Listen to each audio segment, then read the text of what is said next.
अस्सलाम वालेकुम ګرانو ملګرو، نوې غزل در سره شیر کوم چې هر یو کس تر خپل مطلب پورې یار وي.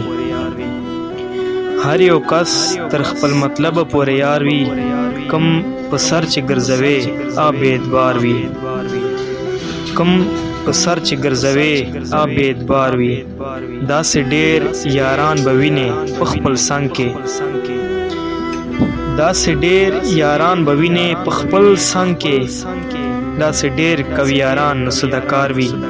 هر یو کس تر خپل مطلب پورې یار وي، کم په سر چې ګرځوي اعتبار وي. بس پیسہ او دا شهرت چې در سره وي، بس پیسہ او دا شهرت چې در سره وي، بیا د هر سړی ټول عمر تابعدار وي. نن سبا یقین پچا نکړم مروتا، نن سبا یقین پچا نکړم مروتا، وای ځان ته فرشته غټ ګناهګار وي. هر یو کس تر خپل مطلب پورې یار وي، کم په سر چې ګرځوي اعتبار وي. السلام.